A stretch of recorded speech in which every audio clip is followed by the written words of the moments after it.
¿qué consejos o claves darías a un director o directora que ha rodado ya varios cortos? ¿Cómo puede llegar a rodar su primera película? La vida es un puro tablero de ajedrez. Casi siempre nos toca jugar con las piezas negras. Pero hay mucho mito acerca de qué es el productor. Si podrías contarnos un poco más de cuáles son las responsabilidades. Hay que hacer este tipo de películas para que no olvidemos lo que pasó. Si tienes un buen guión, tienes casi el 70% de que la película va a salir bien, ¿no?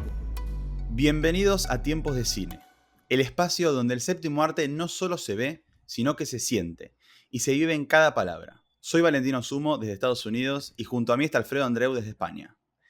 Aquí cada episodio es una promesa. La promesa de descubrir los secretos guardados detrás de las mejores escenas. La promesa de entender el por qué se hicieron así y la promesa de conectar con las historias que nos hacen vibrar. Pero Tiempos de Cine es más que eso. Es un encuentro entre amigos, un lugar donde el cine se discute con la pasión de quienes lo hacen y lo viven. Hoy traemos al episodio Una película ambientada en la Segunda Guerra Mundial, la historia de Diego Padilla, un hombre inocente que fue capturado por los nazis por creer que era un espía. Hoy hablaremos del jugador de ajedrez, pero mejor que eso, lo haremos nada más y nada menos que junto a su productor, Juan Antonio Casado. Abróchate los auriculares porque en 3, 2, 1 son tiempos de cine. Here we go, and roll sound. Roll camera. Silence, please. And action!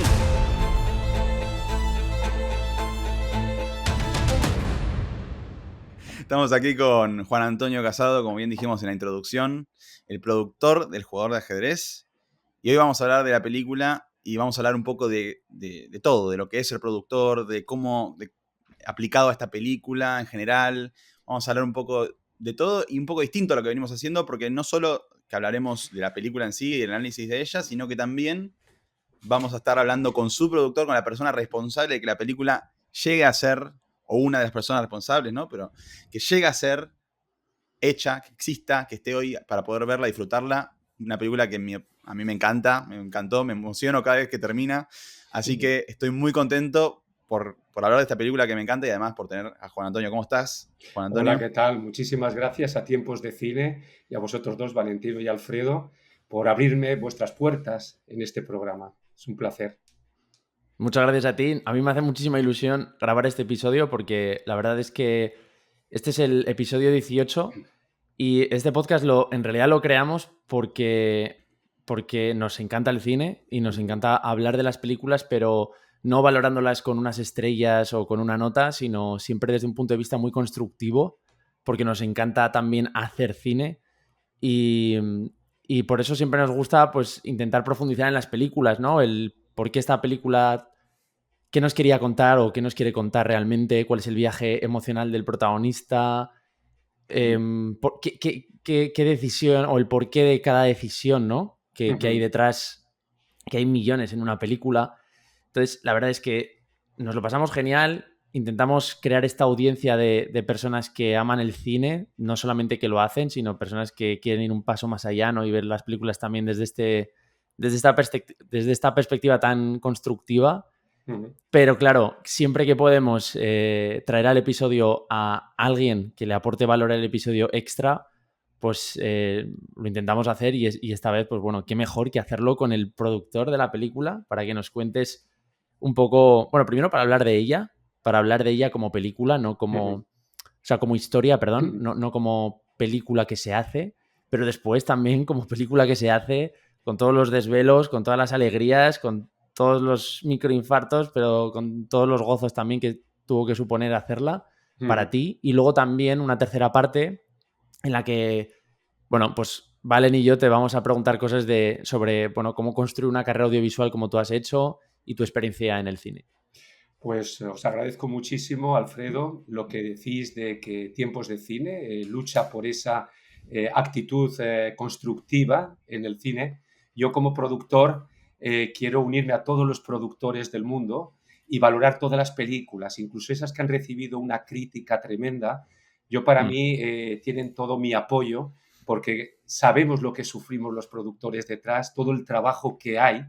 Y entonces a veces hay gente que de una forma u otra, de forma negativa, echan por tierra un proyecto y me duele muchísimo porque hay tanto detrás, desde la idea, desde que comienzas a tener la idea hasta que produces la película, que yo creo que todas se merecen mi respeto y se deberían de recibir el respeto de la audiencia, ¿no? Es verdad que algunas te llegan más que otras, pero para mí todas, ahora cuando veo un DVD o antes cuando se veían los DVD en los videoclubs y demás, yo decía, Dios mío, qué trabajo hay detrás, ¿no? Sí. Porque, bueno, las ideas son importantes y bueno, pues de ahí hay que ir trabajándola poco a poco. Esto es una carrera de fondo. Yo le llamo la montaña rusa porque comienzas con la idea, estás ya consiguiendo algo cuando de pronto se te cae, de pronto subes, de pronto bajas. Para mí es como una montaña rusa y me gusta la producción, me ha gustado siempre. Desde pequeño me ha interesado también, como a vosotros, el cine.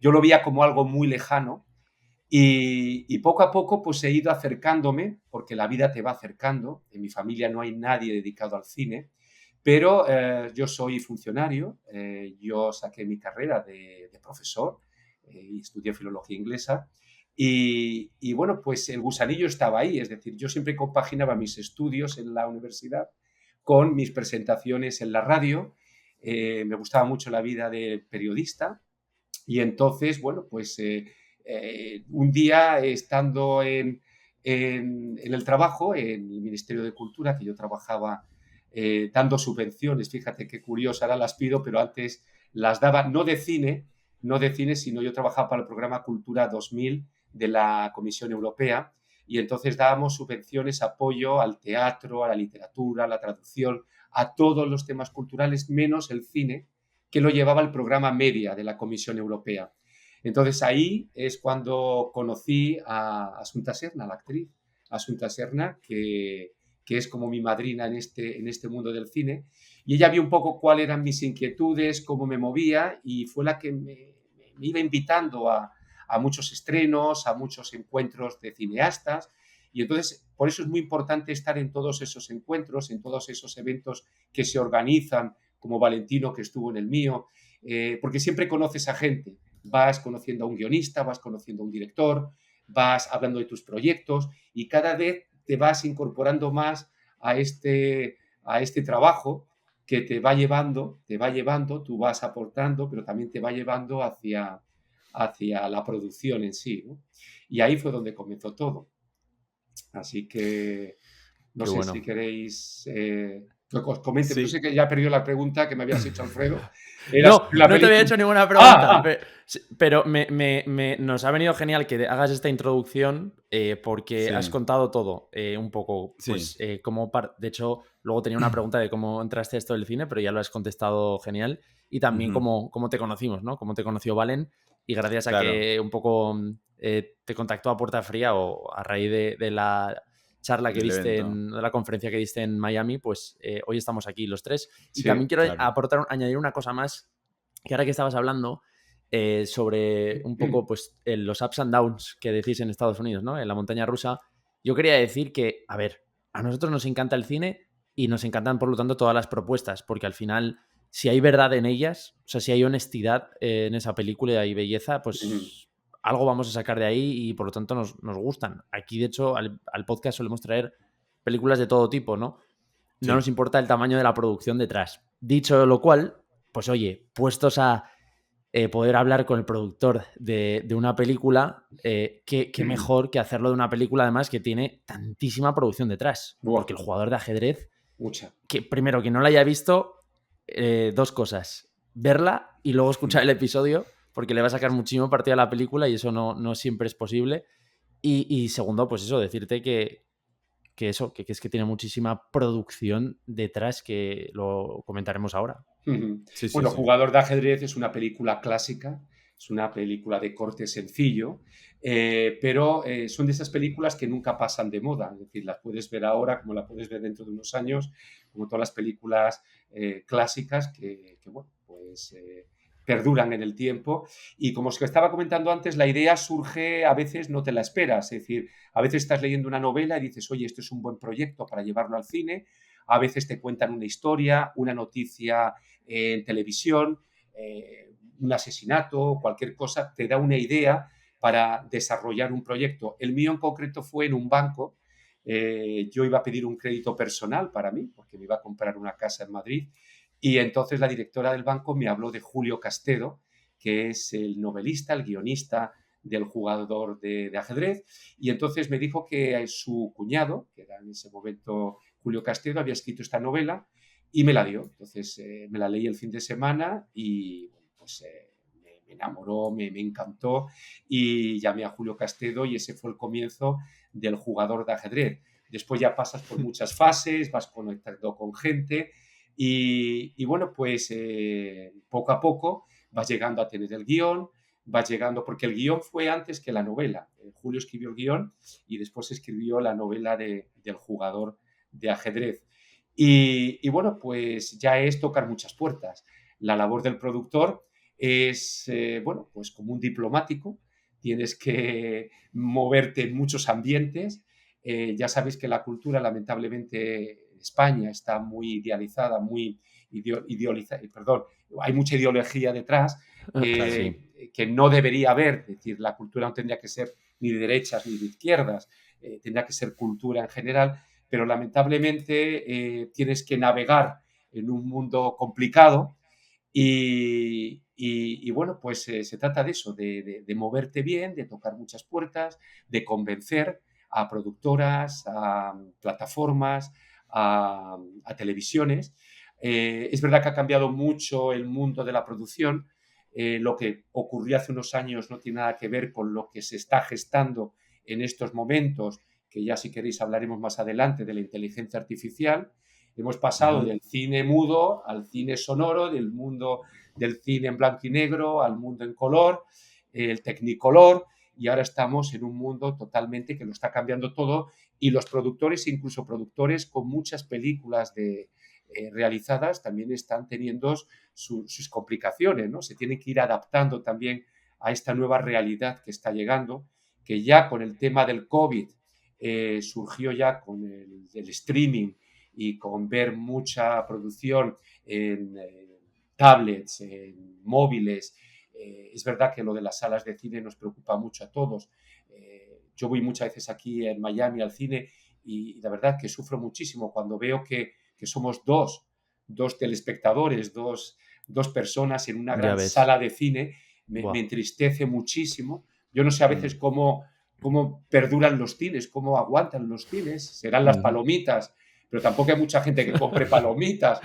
No lo sé, porque aquí hay un cine que son los Silver Spot Cinema en el Downtown y la verdad que me quedo muy triste cuando veo una persona en la sala. Que de hecho un día le pregunté al señor, no se preocupe, no ponga la película por mí, porque era yo solo en la sala. Y digo, esto es un gasto. Ostras. No, si la tenemos que poner de toda forma, pero una persona sola, ¿no?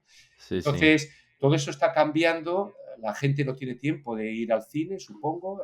Prefiere verlo todo en casa, en las plataformas. Y bueno, está todo cambiando y nos tenemos que ir adaptando los productores a esta nueva realidad que se nos echa encima.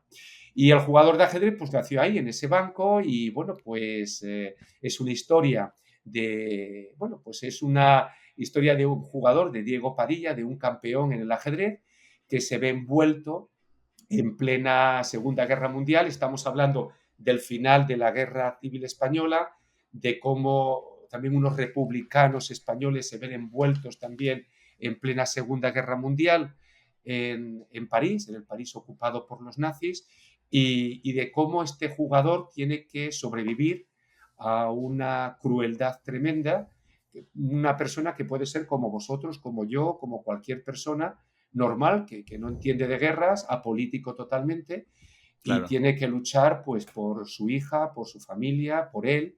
Y bueno, pues esta es la historia de amor realmente también que hay detrás. Después hay mucha crueldad, tenemos el tema también de la amistad. Yo creo que es una película para muchos públicos y bueno, pues hemos tenido pues una aceptación mundial, tiene más de 35 premios internacionales.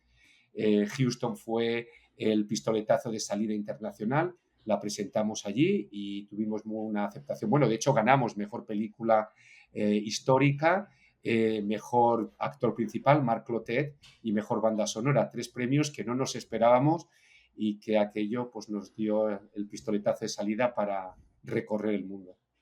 Oye, déjame decirte que qué fantasía que esto naciera como nació.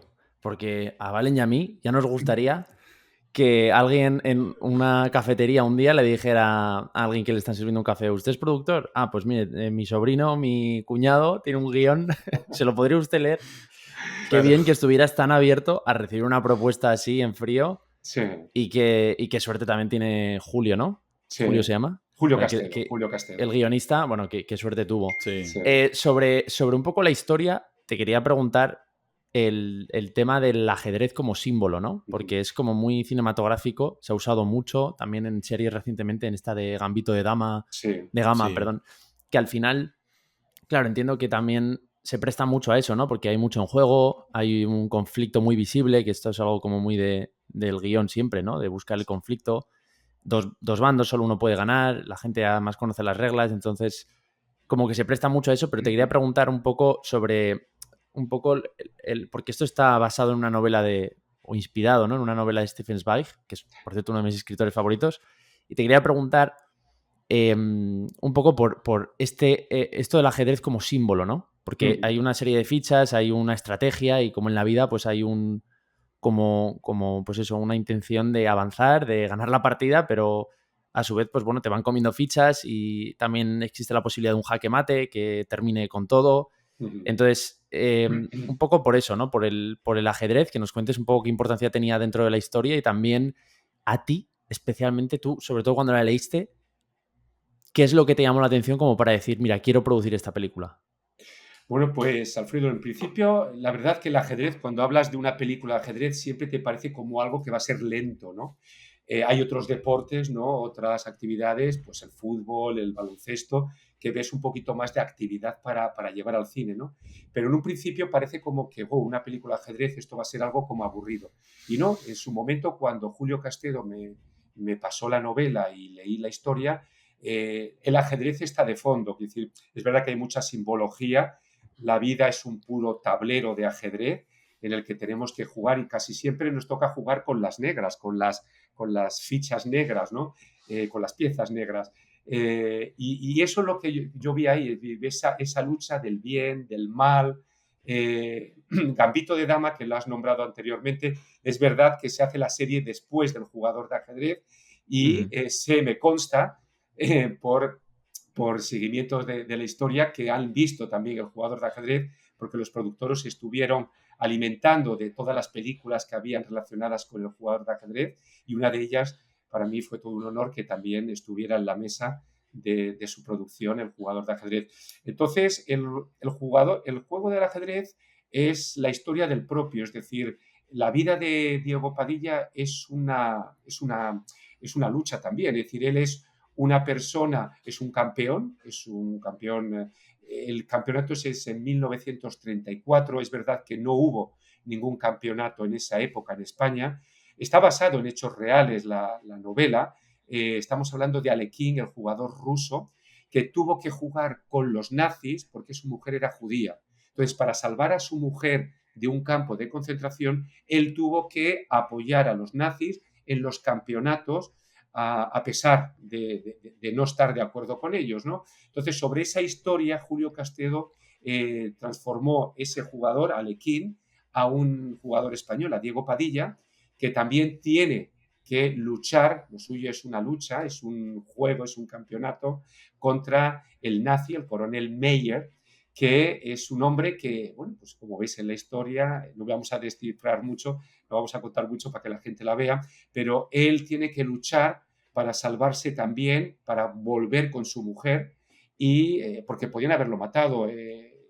La historia también tiene que ver con Vincennes, en París. Allí 27 personas eran presos políticos, fueron fusilados por los nazis, nadie salió con vida, y basado en esa historia también, nuestro jugador es apresado en ese sitio, en París.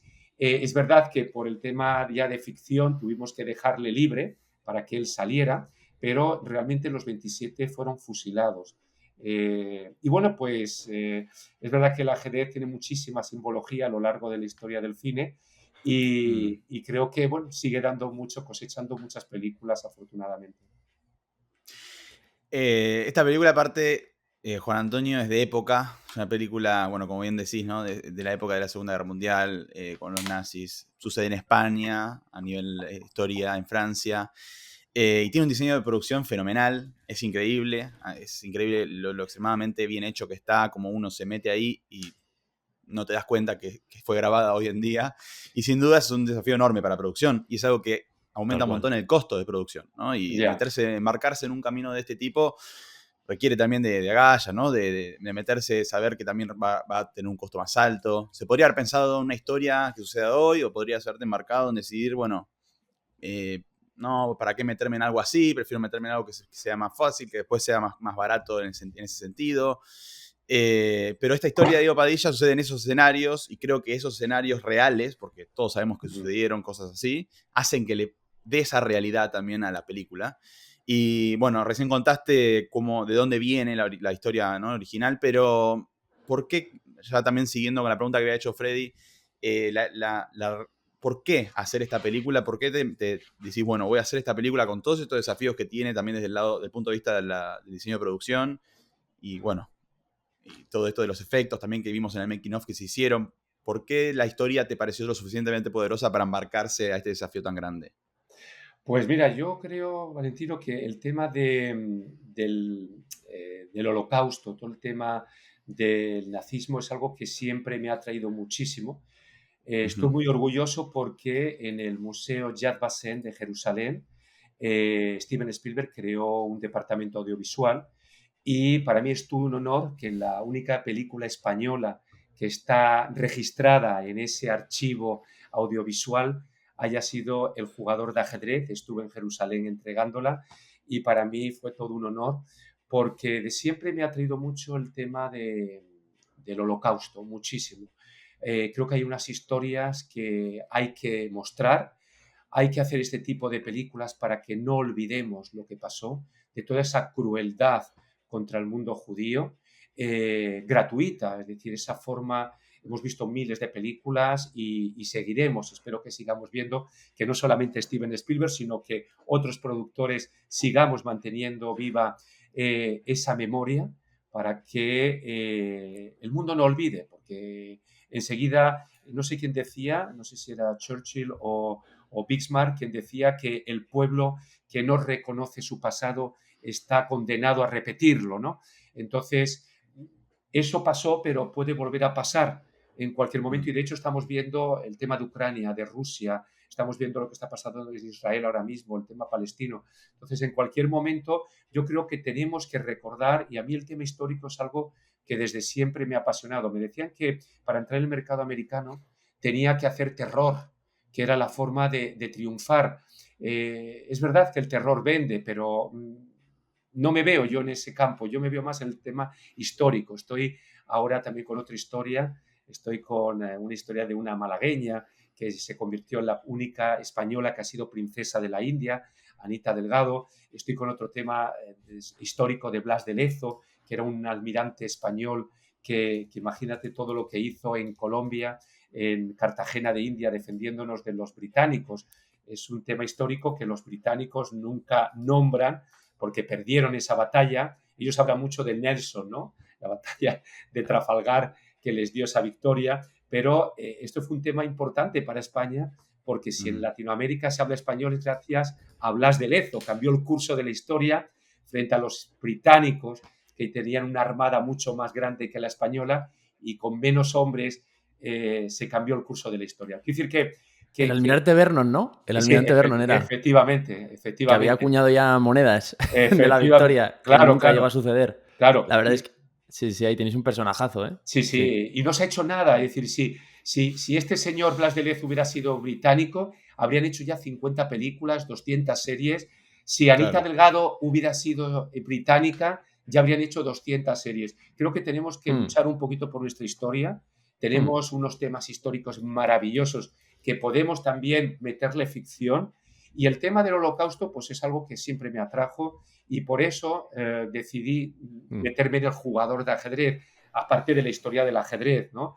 Que tocaba también ese elemento. Ahora tengo también otra historia ahí que tiene que ver con Terezín, otro campo de concentración, a 60 kilómetros de Praga, que era un campo de concentración para judíos VIPs, es decir, serie de judíos importantes que no podían matar, pues porque imagínate un Picasso, un Dalí, si hubieran sido judíos, pues claro, el mundo se hubiera echado encima de golpe, ¿no? Entonces, al final, lamentablemente, toda esa gente terminó en Auschwitz y terminó gaseada, ¿no? Pero hay unas historias muy interesantes que habría que sacar. Cada familia tiene una historia detrás, cada familia judía, y bueno, pues me atrajo mucho ese tema y ahí nació un poquito el germen del jugador de ajedrez, que la comunidad judía me ha apoyado muchísimo, ha organizado eventos también, no solamente en Madrid, sino en Panamá, aquí en Miami, y sigue apoyando porque ellos quieren que esté presente el tema histórico y bueno, yo se le agradeceré también siempre ese apoyo que han tenido hacia el jugador de ajedrez. Muy interesante. Aparte, el cine, o sea, la fotografía nace como esa herramienta para poder capturar la realidad. Y creo que lo que tienen las películas históricas, como la de Jugador de Ajedrez y otras, es ese elemento de representar la realidad de la forma más natural, más como nuclear del cine, que es la de mostrar la realidad, filmar la realidad, obviamente dentro de cierta ficción, pero mostrando algo que sucedió, y creo que son de las historias más profundas y las que más nos llegan, porque sabemos que sucedieron muchas historias así, y sin mencionar qué sucede para que la gente vaya a ver, pero el final, ¿no, Freddy? Que es algo realmente positivo, pero muy emotivo, muy estremecedor, Hombre, muy fuerte. No sé si... Ya. Realmente... Sí, yo te quería preguntar por el... No se puede contar... Bueno, vamos a ver. Este episodio tiene spoilers, ¿no, Valentino? ¿Podemos hablar de ese momento o no? Del final. No, el final. A ver, el jugador es un recorrido de lucha, de supervivencia, pero queríamos darle al final, es una historia abierta, así como Lo que el viento se llevó, cuando Escarlata O'Hara se sienta en la escalera y dice, lo pensaré mañana, ¿no? Y termina ya la música y te quedas un poco diciendo, pero ¿qué va a pasar? Red Butler se ha ido, vuelve con él después de todo. Entonces, estuvimos estudiando mucho los finales. La novela tiene un final totalmente distinto, por eso recomiendo también que se lea la novela de Julio Castedo, porque no tiene nada que ver con el final de la película, pero fue una decisión que tomamos en producción, que la tomamos junto con el director, de dar ese punto de esperanza, ¿no? Es verdad que todo es tremendo, campos de concentración, violencia, crueldad, pero al final, bueno, pues siempre queda esa supervivencia, ese positivismo, ¿no? Y bueno, pues al final, bueno, pues no quiero contarlo, pero qué difícil es, pero queríamos dar ese momento que es cuando la gente se derrumba, cuántos hombres he visto llorar, ¿no? En ese final, porque los hijos son muy importantes, ¿no? Y bueno, pues la hija en este caso, para el protagonista es lo más importante. Es el jaque mate, es un campeón. Entonces, él al final, su jaque mate, él como en las partidas pierde la dama, pierde su mujer en cierta manera, vamos a dejarlo ahí, pero al recuperar a su hija, ese es su jaque mate, ¿no? He ganado, ¿no? He ganado al final. Yo cuando la terminé de ver, claro, es un final que pensé mucho en él, ¿no? Porque todo el rato la película ha sido muy, muy áspera, en algunos momentos es muy, muy dura, aunque tiene un tratamiento de imagen muy académico, muy... No es Salvar al Soldado Ryan, no es un estilo documental o naturalista de tratar la Segunda Guerra Mundial, sino es con una luz muy cuidada, con una luz muy intervenida. Sí, Juan Carlos Gómez es muy buen fue el director de fotografía, Juan Carlos Gómez. Muy director de fotografía fantástico, la verdad. Sí. Ya visto que tiene una larga lista también de títulos. Pero claro, yo me pregunté, ¿no? ¿Por qué ese final, no? Porque podríais haber elegido cualquier otro final, pero de pronto, claro, me pusisteis un poco el dedo en una cuestión muy importante del personaje, ¿no? Del viaje emocional del personaje, que es, vale, yo vi claramente que eso era el clímax de la película y además, como es muy emotivo, pues termináis justo ahí, no dais una resolución final que explique todo, entonces termina muy en alto la peli, o sea, termina muy rollo Bayona, que estoy seguro que en el cine la gente lo Sí. estaría viendo y estaría pues el 95% de la sala llorando. Sí. Pero que te quería preguntar, claro, que como guionista yo muchas veces pienso, claro, en la importancia del clímax porque es donde se resuelve, ¿no?, el conflicto, ¿no? O las preguntas que ha planteado la película, el conflicto de valores que hay detrás del viaje del protagonista. Entonces, claro, me pareció muy, muy bien la idea, o me funcionó muy bien, mejor dicho, la idea de que al final este hombre, en lugar de perderse en lo que acabas de decir, ¿no?, en los horrores de la guerra, Ya. digamos, recupera, es capaz de recuperar una familia que había perdido, ¿no? Ujú. Entonces, ese final, te quiero preguntar, ¿siempre estuvo en el guión? Porque No. has dicho que la novela era distinto. ¿Cómo llegasteis a ese final? ¿Por qué decidisteis usar ese final, siendo que es el final, ese clímax, una decisión tan sensible? Sí, pues imagínate tú que además me has dicho que también eres guionista. Para, un momento, Valen. ¿Qué pasó, Freddy? ¿Qué está pasando? No sé, es que estoy viendo un dato que es para echarse a llorar, que más del 60% de las personas que están escuchando el episodio no se han suscrito a nuestro canal de YouTube. No puede ser. Si están disfrutando de este contenido, de este valor que le estamos entregando gracias a esta entrevista con Juan Antonio Casado, tenemos algo más que le podemos dar. Si comentan en este episodio, pídanos, le vamos a dar contenido exclusivo acerca del jugador de ajedrez que nos entregó a nosotros personalmente Juan Antonio Casado. Y además nos apoyan a esta comunidad de cine tan grandiosa que estamos queriendo intentar construir y fomentar con mucho valor. Es decir, que además es un material que no se puede encontrar en internet y es un material que te va a ayudar a sacar ideas para consejos y claves para producir tu cortometraje o tu primera película. Así que no te olvides de eso, comentar, suscribirte, porque os lo vamos a enviar a todos los que comentéis en YouTube. Seguimos. ¿Cómo llegasteis a ese final? ¿Por qué decidisteis usar ese final, siendo que es el final, ese clímax, una decisión tan sensible? Sí, pues imagínate tú que además me has dicho que también eres guionista, Alfredo, ¿no? Escribes guiones, ¿no? También, ¿no? Los dos, Valen y yo. Hacemos lo que... Los dos. Bueno, Hemos rodado nuestros cortos y en eso estamos, sí. pues sabéis Sí. bueno, que hay muchas versiones del guión. Desde que te dan el Claro. primer guión, hay como 22 versiones del jugador de ajedrez, hasta llegar a la última. Entonces, 22. es verdad que comienza con una versión, es una presentación de los personajes, y es verdad que la película va subiendo hasta ese momento en el que ya es cuando te rompes y en el que dices bueno, que la gente se emociona, llora, porque claro, sabe todo lo que ha sufrido ese jugador, ese Diego Padilla, ¿no? Sí. La decisión no tenía que, en los primeros guiones no había eso. De hecho, tuvimos distintos directores para la película. Pasaron varios, hasta porque a veces tienes unos actores y tienes unos directores, pero como se te alarga tanto la película, porque la película, esto es como cuando estás cocinando, lo que tardamos en cocinar un plato y nos lo comemos en 2 segundos, ¿no? Totalmente. Pues esto fueron 7 años de producción, que se dice Wow. pronto, Buah. y 10 semanas de rodaje. Entonces, realmente, pues es eso, es como cocinar, ¿no? Entonces, pasaron varios directores. Uno de ellos fue Christophe Barratier, el director de Los Chicos del Coro. Le mandamos el guión, se enamoró. Christophe habla muy bien español, tiene origen español, el director de Los Chicos del Coro. Él tenía que haber empezado una producción en París, pero se le retrasó también, como se nos retrasa todo. Ya te digo que esto es una montaña rusa, que de pronto ya crees que vas a comenzar a rodar y tienes que esperar porque te falta algo de dinero. Entonces, a él le faltaba dinero y entonces vino a España a hacer la dirección del jugador de ajedrez. Pero ¿qué pasó? Que estuvimos trabajando meses en Madrid, pero de pronto se le puso en marcha la producción que tenía en París y se tenía que volver. Yo le dije a Christophe Barratier, no podemos esperarte, porque si no tenemos que devolver el dinero, porque teníamos ya Televisión Española y teníamos que devolver el dinero. Entonces, en una situación que él se enfadó en su momento, dijo, no entiendo, yo soy Christophe Barratier, el director de Los Chicos de Oro, Los Chicos del Coro, con tanto prestigio. Digo, ya, pero es que se nos va el dinero.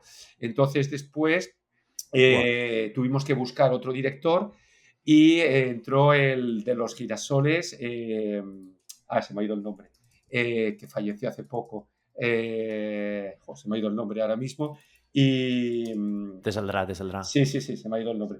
Y tampoco pudo ser porque nos faltaba el tema económico y finalmente ya entró Luis Oliveros, que había rodado en Budapest, había rodado El Ángel de Budapest, la historia del diplomático español Sanz-Briz, Ángel Sanz-Briz. que era zaragozano. Efectivamente. Sí. O aragonés. Ahora Aragonés, sí, no sí. quiero ser. Y entonces, bueno, pues se conocía muy bien Budapest, teníamos poco tiempo, se sabía las calles y bueno, nos facilitó muchísimo trabajo y Luis Oliveros entró ya en producción del jugador. Entonces, hasta que montas todo, es decir, pasan muchos, en el guión hay muchos retoques. Christophe Ratier le gustaban los toros y entonces había metido al principio de la historia como un encuentro de toreros que no tenía sentido, pero que bueno, que al final tuvimos que quitar del guión. Y después el segundo director que tuvimos, que también, a ver si me acuerdo del nombre, que se me ha ido totalmente, quería meter un gimnasio. Que el jugador quería hacer deporte, no sé cuánto, y pues no tenía sentido la historia. Entonces, quiero decir que el guión se fue rehaciendo hasta que al final Luis Oliveros vio ese final, nos lo comentó, nos gustó y fue la decisión final. Has comentado que rodasteis en Budapest y yo creo que a Valen y a mí también nos ha llamado mucho la atención porque en el making of explicas que al final muchas ciudades se han hecho imposibles de rodar en ellas porque abres un poco el plano y enseguida pues hacer una cosa de época ya es imposible, ¿no? Porque Claro. se te cuelan, a no ser que estés todo el rato usando efectos especiales. Claro, Budapest tiene tenía en 2017 al menos ese punto que sí que os permitía hacerlo pasar por París, ¿no? Un París además de época, de los años 40. Claro, es que normal que durara 7 años, ¿no? Porque es que os fuisteis a rodar a Budapest. Ya no es que te vayas a rodar a, no sé, a un punto de España, ¿no? A Canarias, que por lo menos tiene una fiscalidad que ayuda, ¿no? Con eso, pero es que os vais a Budapest. O sea, porque ¿en cuántos países rodasteis la película? ¿En cuántos lugares? No, la rodamos en Budapest y en las Islas Canarias, en Las Palmas. Claro. De Canarias, sí. Sí. Y Budapest fue pues porque, ya te digo, Luis Oliveros había rodado allí El Ángel de Budapest. Contactamos con el productor, tuvimos un service allí con Itzvan Meyer y con una profesionalidad fabulosa. Acaba de rodar allí Trueba, estaba La Reina de España, se acaba de rodar y también había estado Steven Spielberg rodando también y ese mismo equipo fue el que tuvimos, una gente profesional maravillosa con los que queremos seguir trabajando en el futuro. Y la verdad que se abarató muchísimo. Bueno. Y como tú decías, todavía hay calles en las que se puede rodar que todavía tienen hasta los disparos de la Segunda Guerra Mundial. Antes iba mucho a Praga, pero ¿qué ha pasado? Que en Praga ya se ha reformado mucho las calles, ya no están esas calles tan de Segunda Guerra Mundial o tan antiguas, y entonces las producciones nos estamos yendo hacia Budapest, que también terminarán restaurándose las calles y tendremos que irnos a otro sitio, ¿no? Pero para esos tiros de cámara largos son necesarios esas calles y todos los escenarios del jugador son auténticos. No hay ningún decorado artificial, son todos edificios, plazas auténticas en Budapest y en las Islas Canarias. Sí, creo que también Pobres Criaturas se había rodado ahí en Budapest. Yo te quiero preguntar, claro, 7 años de producción, tú eres el productor de la película. ¿Cómo se fueron sumando en este proyecto cada uno de los integrantes? Porque has hablado de que sale un director, encima es una decisión súper dolorosa porque sabes que es un director importante con un nombre que va a ser un reclamo también para la peli, además de que obviamente garantiza que la calidad va a ser muy buena. Desde que recibes el guión y te propones hacer la película, cuéntanos un poco cómo fue el paso a paso de los integrantes en el proyecto. ¿En qué orden entraron? ¿Qué pasos diste para conseguir a la gente que tú querías? ¿Quién te parecían los puestos clave? Ya sé que todos son importantes en un rodaje, pero ¿cuáles te parecen importantes para también garantizar la financiación?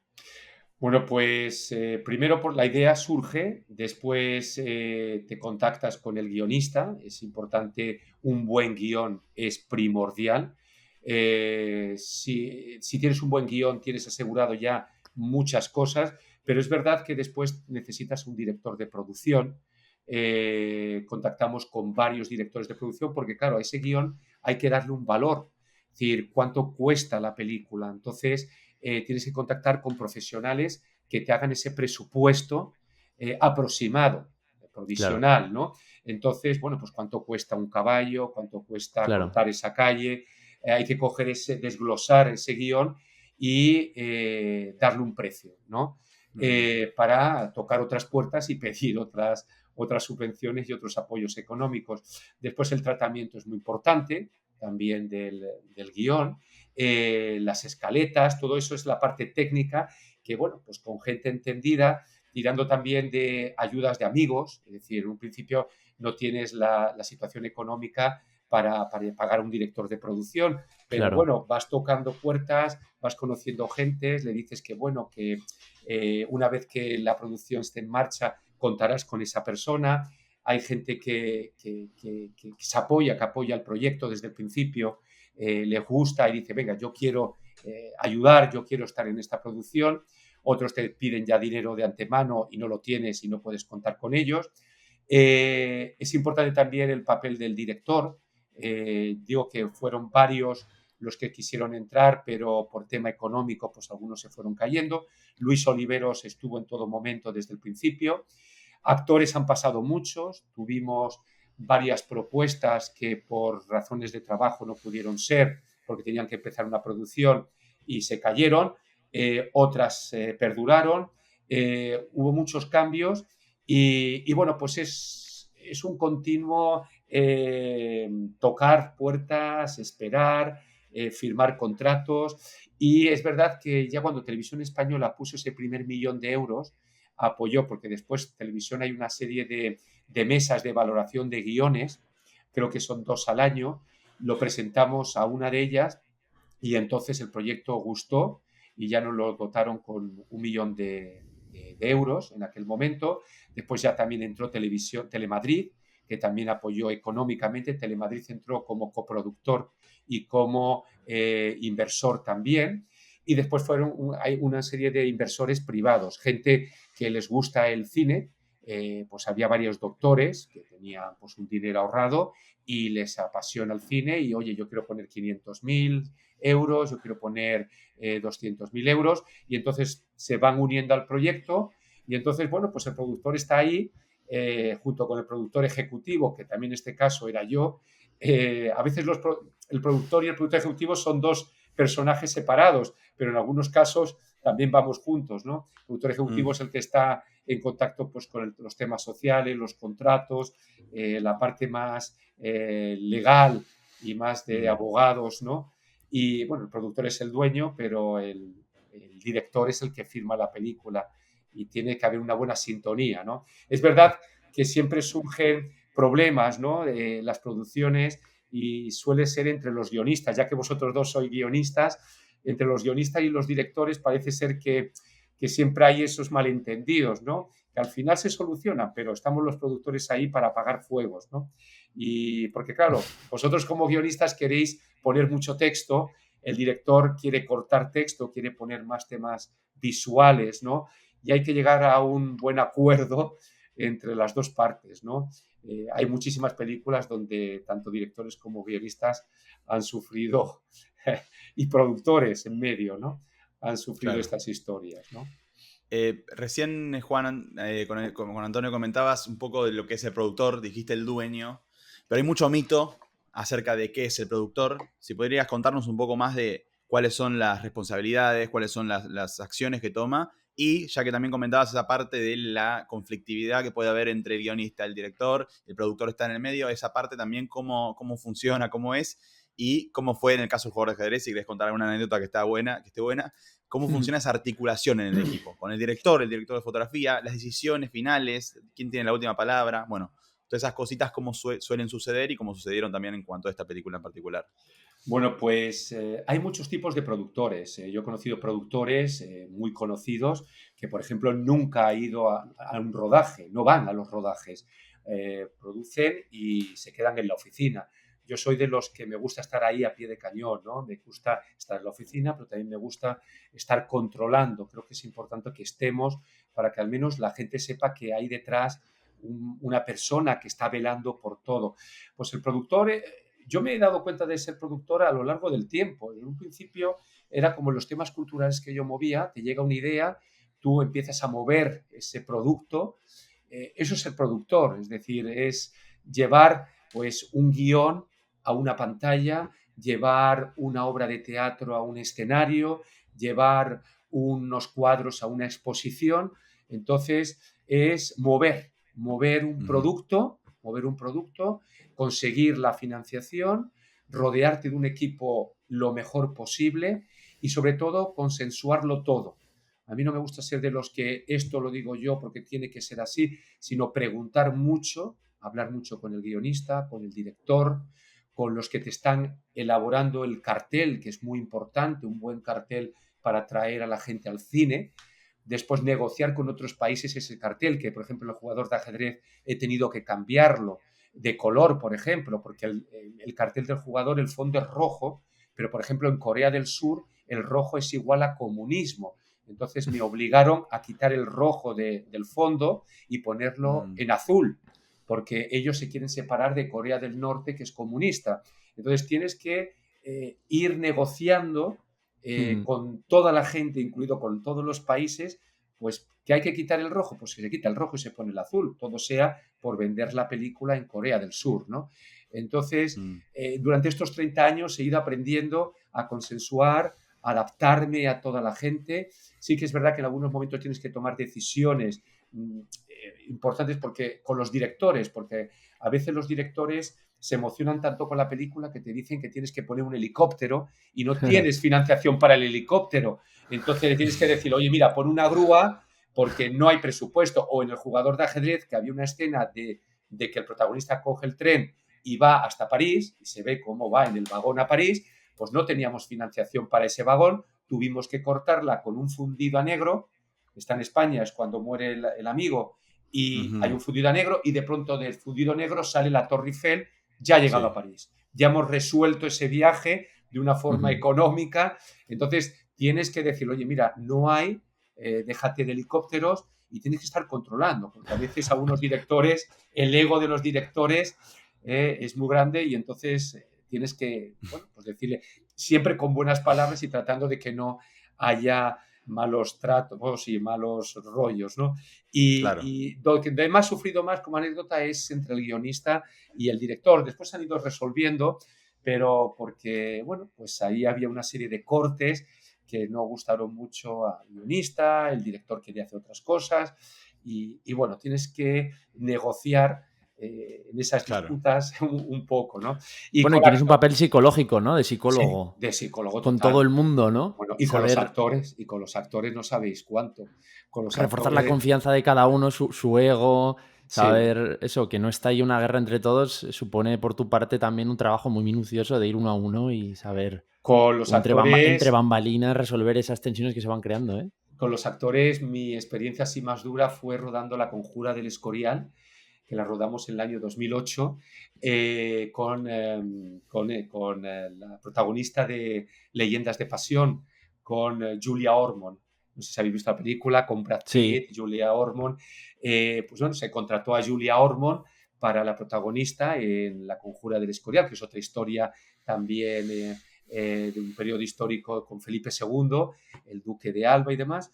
Y bueno, pues era una mujer que a mí me apasionaba. Yo cuando la conocí me saludó, todo muy bien, pero después el rodaje fue muy complicado porque estaba separándose, estaba divorciándose, todo el tiempo estaba de mal humor, teníamos que animarla.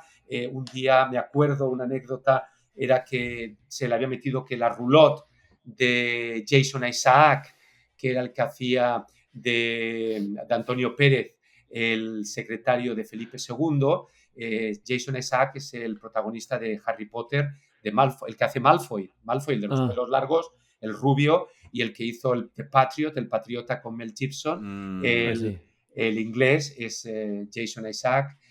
Bueno, pues decía que la roulotte de él era más grande que la suya. Entonces a las 5 de la madrugada me ven a mí despertándome, teniendo que medir la roulotte con ella delante, porque efectivamente su roulotte era unos centímetros más pequeña que la de Jason, pero yo le decía, Julia, es ¿Qué que en dices? España no tenemos roulotte como en Estados Unidos, que tenéis esa roulotte tan grande. Le estaba bien, tenía su comedor, su cuarto de baño, su cocina, pero bueno, era todo el rato en una Le tuviste que queja. llamar jamón, ¿no? Jamón eh, ibérico de bellota. Efectivamente, Para efectivamente. intentar. Era todo el rato. Y me acuerdo un día, esto donde fue otra anécdota, rodando en la plaza de El Salvador en Úbeda. Teníamos que rodar una escena en la que ella se subía al carruaje y el pueblo le gritaba porque había estado ahí. La conjura, ella era parte de esa conjura contra Felipe II y demás. Se tenía que subir y entonces decía que no rodaba, se quería ir a Los Ángeles porque se estaba divorciando, quería ir a Los Ángeles a ver a su hija que estaba con su exmarido, no la dejábamos ir porque teníamos que terminar el rodaje y estaba pues vestida de princesa de Éboli, con el traje, con el parche en el ojo, enfadadísima, y entonces me acerco a ella y le digo, Julia, nosotros los españoles tocamos mucho. Le toqué y le dije, what's happened? ¿Qué ocurre? ¿Para qué la toqué? Los gritos se oyeron hasta, vamos, en todo Úbeda, don't Oh, touch Dios. me, don't touch me, no me toques, no me toques. Y yo le decía, pero vamos a ver, me puse así con las manos, como, vamos, parecía que la estaba violando, ¿no? Y Sí, sí. entonces me fui a hablar con el director, con Antonio del Real, y le dije, Antonio, Julia dice que no rueda, ¿qué hacemos? ¿Cómo que no rueda? Ven aquí ahora mismo y traduce al inglés. Y Antonio estaba súper diciendo, mira, Julia, estoy hasta las narices. Bueno, estaba. Y entonces me dijo Julia, what did he say? ¿Qué dijo? ¿Qué dijo? ¿Cómo le voy a decir estoy hasta las narices? Estoy harto. Bueno, dijo cosas peores que hasta las narices. Entonces yo le tuve que decir que he's a little bit angry, está un poquito enfadado, ¿no?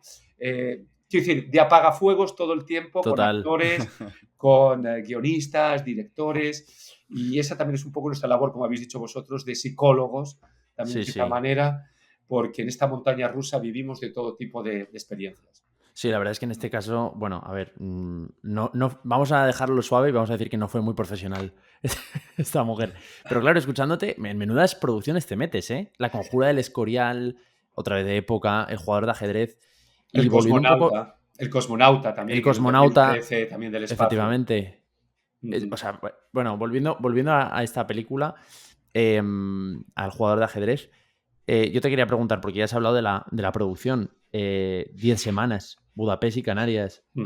Luego, efectivamente, eso te iba a decir, la película está llena de grúas. Hay movimientos de grúa constantemente, que eso es algo carísimo. En el mundo cortometraje no conocemos las grúas.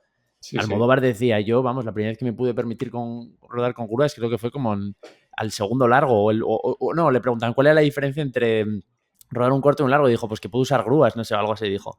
Un montón de figurantes, Sí, vestuario, no, fabuloso. toda esa financiación. ¿Cuánto costó hacer la película, más o menos? La película, hemos mentido mucho, vamos, en todo el mundo, como digo yo. Y os voy a contar la anécdota. La película costó 3,9 millones de ¿Qué euros, que dices? es bastante para España, es un presupuesto alto para España, Pero es pero poquísimo es para Estados poquísimo para Unidos. Estados Unidos. Entonces, cuando vinimos aquí, que la presentamos en el festival de cine independiente más importante del mundo, que es en Houston, el World Fest Houston, me decían, no digas 3,9 porque no te van a creer. Tienes que decir como mínimo 20 millones. Yo decía, ¿pero cómo voy a decir 20 millones si la película nos ha costado eso? Entonces, cuando me preguntaban, yo decía, pues 12 millones, tal, tal. Pero yo decía, pero si no ha costado. Y decían, pero qué barata, diciendo 12 millones, que qué barata, ¿no? Entonces, el americano en aquel momento no entendía que hiciéramos una película histórica, como dices tú, con estas grúas, con este vestuario, con esos coches alquilados en Praga, que son coches de época, con toda esa movida que hay detrás de época. Y bueno, pues tuvimos que decíamos 12 millones, pero claro, era la prensa que te preguntaba, ¿no? Pues por darle un poco, para que fuera un poco más creíble, ¿no? La producción, ¿no? Pero oye, felicitaciones a todo el equipo técnico porque hicisteis pasar una película de 3,9 millones por una de 20. Es Sí, que es la claro. realidad. Sí, sí, O sí. sea, esto es mérito vuestro, del equipo técnico. Sí. Bueno, artístico, Sí, ya lo sí. hemos comentado la película, pues las emociones y la historia, pero aquí ahora estamos hablando de un tema de producción. Sí, cuando la ves no parece esa cantidad. La gente se sorprende, ¿no? Pero bueno, hay mucho trabajo detrás, mucha gente que apoyó también. Podía haber sido mucho más cara, pero nos pusieron muchas facilidades para el rodaje en Budapest, por ejemplo. abaratamos muchísimo. Ahora, por ejemplo, en la India nos están haciendo también una propuesta también mucho más barata. Hay que ir, los productores vamos a esos sitios donde se abarata muchísimo, donde hay, como tú has dicho, Alfredo, beneficios fiscales, como por ejemplo en la isla de Man, por ejemplo, se están rodando historias del trópico, historias del Caribe, y es una isla que está en el norte del Reino Unido, donde llueve, nieva y hace un tiempo horroroso, pero por esos beneficios fiscales la gente va a rodar hasta Caribe, vamos a donde haga falta. Nos prostituimos donde haga falta. Budapest, pasáis todo el frío del mundo que haga falta a cambio de un buen beneficio fiscal. Sí, pero el Budapest, ¿por qué era tan barato? Pero he entendido que ahí, como conseguisteis una gran parte del equipo técnico, lo del service no me ha quedado muy claro. ¿Puedes explicar esto qué es? Sí, mira, en Budapest porque hay un rebate fabuloso, hay unas ayudas importantes y ya te digo que Luis Oliveros había rodado allí con Televisión Española El Ángel de Budapest y tuvimos una recuperación de lo invertido importante. Entonces el equipo era Itzvan Mayor buenísimo, han rodado muchas películas internacionales, nos dieron mucha confianza. Y bueno, era un plan de rodaje fabuloso, muy profesional en Budapest. La verdad que teníamos un equipo dispuesto todos los días con coches de producción, increíble y todo a un precio muy asequible y fue lo que determinó que rodáramos allí. Que rodáramos allí tanto París como Madrid. Es decir, no hemos rodado nada en París. No, en París no rodamos nada porque íbamos a rodar en París, pero fue cuando ocurrió la masacre de la discoteca Bataclan. Acordaos que fue aquellos asesinatos. Sí, entonces se habían retrasado muchísimo los permisos, costaba muchísimo y entonces no podíamos rodar allí. Y después en España tampoco fue tan fácil porque los políticos te dicen que te van a cortar calles, que van a ayudar. Y en aquel momento estaba la alcaldesa Carmena en Madrid y no nos daban facilidades para cortar la Gran Vía. Queríamos rodar en la Gran Vía. Entonces, ¿qué hicimos? Nos fuimos a Budapest y reconstruimos la Gran Vía en Budapest. Todos los bajos son Budapest y toda la parte de arriba está hecha de forma digital, está hecho con ordenador y nos pusieron tantas facilidades que me dio mucha pena. Es decir, ese 1,5 millones que tuvimos que dejar de euros en Budapest lo podíamos haber dejado en España, pero lo dejamos en Budapest porque era mucho más económico. Porque de esos 3,9 millones, más o menos qué porcentaje hay público y privado, porque has hablado de Telemadrid y de RTV, imagino que RTV con 1 millón sería el principal financiador público, ¿no? Sí, y después tenemos también el Ministerio de Cultura que también puso el otro millón. El ICA vale. tuvo otro millón. Wow. Otro millón, ¿sabes? Es decir, hubo mucho dinero público, después tuvimos privado menos cantidad, y la televisión y Telemadrid que también colaboró también aportando. Y tú mientras levantabas el proyecto, porque la verdad es que veo que fuiste bastante... hiciste mucho, bueno, como cualquier productor, ¿no? Pero enlace entre personas, pero también motor. Porque si al final el guionista... O sea, no, el que escribe el guión no es el director, en este caso, en esta película, sino es Julio es un guionista que encima en este caso era Nobel, no había escrito guiones de largometraje, con lo cual, hombre, yo creo había participado en algún cortometraje, claro. pero no había hecho esa es su primera película, sí. Claro, pues se puede decir que, claro, o sea, fuiste un poco el motor de que todo esto tirase para adelante. Entonces, para que entrara esos millones de RTV o de ICA o de Madrid, ¿qué integrante del equipo o a qué esperaste o qué te pareció lo más clave a la hora de armar esa financiación? Es decir, ¿esperaste a que entrara Luis Oliveros o Christopher o el director de producción de no sé quién o los actores? Es decir, tener algún nombre es lo que crees que te hizo lograr la financiación, o fue simplemente que el guión y la ambición de la producción? Mira, no hay fórmulas para nada, Alfredo, no hay fórmulas. Si hubiera fórmulas, seríamos multimillonarios, pero multimillonarios muchos productores. Nunca sabes por qué algo triunfa, por qué algo fracasa. Es que es muy difícil, que te den... Perdona, lo digo porque por la gente que lo escucha y no ha pedido nunca una ayuda, ya es difícil conseguir para un corto que consiguieras Sí, un un desconocido, un desconocido. Casi 3 millones o 2 millones y pico largos. Es una pasada. Sí, sí, Entonces, pues es cuenta. mucha Sí, constancia, Alfredo, mucha constancia. Sé que hay mucha gente que lo intenta, se cierran muchas puertas, pero se abren otras. Y si tienes un buen producto, es decir, cuando sabes que tienes un buen producto, un buen guión, ese es tu tesoro, esa es tu fuerza. Yo sabía que teníamos un buen guión con el jugador de ajedrez, como tengo ahora una buena historia con la princesa de Capurtala, con la historia de Anita Delgado. Sé que tengo un proyecto muy potente, que es el que estoy moviendo ahora, y entonces estoy tocando muchas puertas que se me caen en algunos sitios, pero en otros me escuchan y me mueven hacia otro sitio. Entonces, cuando tienes un buen producto, es mucho más fácil. Es verdad que hay mucho trabajo y tienes que presentarte. Es decir, yo entré por el camino normal que entráis los guionistas. Hay unas mesas de valoración, tú claro. presentas el proyecto, hay un Unos grupo de criterios. gente que lee ese guión y lo valoran. Entonces, ven el producto también. Y después, pues vas conociendo a esta persona, que conoce a este banquero, que conoce esto. Entonces, es no parar, es estar en continuo movimiento, estar con la antena conectada. Es verdad que hay momentos que quieres tirar la toalla. Yo con el jugador de ajedrez hubo un momento que dije, mira, lo mío no es la producción, esto voy a dejar ya de ser productor porque no veo salida. Y de pronto se me abrió una ventana y por ahí entró otra ayuda, ¿no? Entonces, es ser constante y tener mucho aguante, ¿sabes? Es la producción. Y la magia existe, ¿no? A veces hay algo que te va encaminando y te lleva a conocer gente y Claro. dices, por aquí hay algo. Tienes también que tener un sentido especial para oler por donde puedes tirar, ¿no? También. Y, hombre, si tienes dinero es muy fácil. Yo, como digo, que hay productores en las televisiones. Yo conozco gente que son productoras de Antena 3, que es muy fácil. Trabajan en Antena 3 o en Telecinco y firman la película. Si la película va bien, estupendo. Si va mal, no pierden. Pero ser productor independiente es muy arriesgado. Somos una especie en extinción, porque nosotros tenemos que apoyar con nuestro patrimonio las producciones. Es decir, cuando a ti te dan el dinero, Televisión Española no te da ese millón, no te pone el millón en la mano. Televisión Española te da un papelito Claro, con el que efectivamente. tienes que ir al banco, Y pedir un depositas crédito. y pedir un crédito. Un crédito que tienes que pagar 20.000 euros Total. mensuales de adelanto de todo ese dinero que te dan. Entonces, todo eso lo tienes que avalar con tu patrimonio, con tu casa, con tu...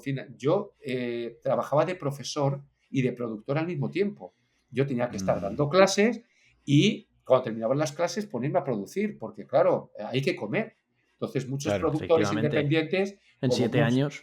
claro, tienes que estar manteniéndote. Entonces, Qué pasada. no es lo mismo que cuando eres una televisión, pues oye, ahí hay dinero, eres Antena 3 y es muy fácil producir, ¿sabes? Yo ojalá tuviera ese poder de Antena 3 o de Telecinco o de Claro. productores o de plataformas, ¿no? Que ahora estamos en manos de las plataformas, que eso es otra lucha que tenemos ahora los productores independientes, ¿no?